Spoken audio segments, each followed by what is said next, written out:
Hey everyone, welcome to my channel. I hope you're all having a fantastic day. The kitchen was unusually quiet that morning. No laughter, no teasing banter, no clinking coffee mugs competing with morning sunlight. Kelly Ripa noticed it immediately. Mark Consuelos sat at the table, hands wrapped around his mug, staring into the steam as if it held answers he wasn't ready to hear. "Mark?" she asked softly. He looked up, eyes glossy, forcing a smile that didn't quite reach them. "Sit down," he said. That's when her heart dropped. They had built a life on energy, on movement, jokes, noise, and love that filled every corner of their home. Silence felt unnatural, dangerous.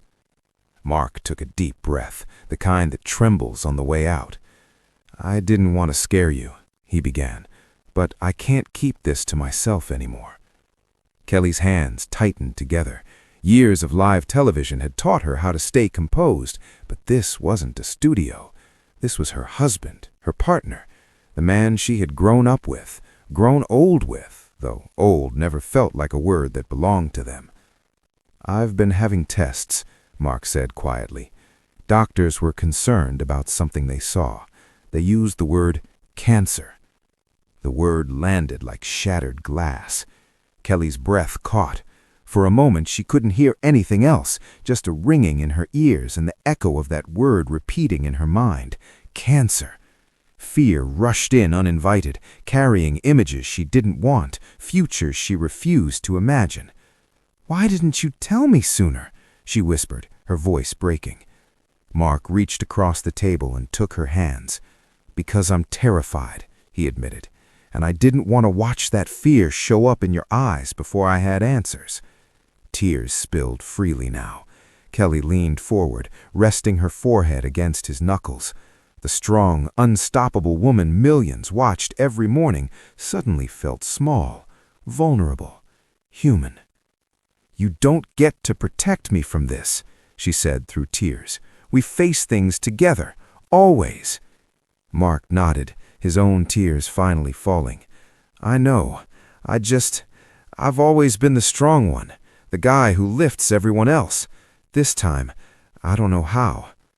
He talked then, about sleepless nights, about Googling symptoms in the dark, about sitting in sterile waiting rooms pretending everything was fine.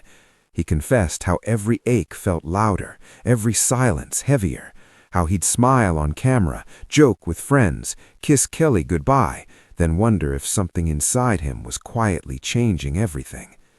Kelly listened, heart breaking and swelling all at once. "You're allowed to be scared," she said firmly, "but you're not allowed to be alone." She pulled him into her arms, holding him the way she had during pregnancies, career crossroads, and family losses. The way you hold someone when love is the only thing stronger than fear. That night they lay awake together, fingers intertwined. The future felt uncertain, fragile, but real, honest. Mark spoke about mortality, about their children, about wanting more time. Kelly cried, not just from fear, but for gratitude, for every ordinary day they had taken for granted. When the sun rose, something shifted. Fear was still there, but so was resolve. They would wait for answers. They would face doctors, scans, and hard conversations together, and no matter the outcome, they would choose honesty over silence, love over denial.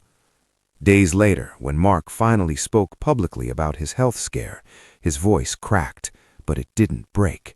He talked about vulnerability, about how strength isn't pretending you're fine, but admitting when you're not.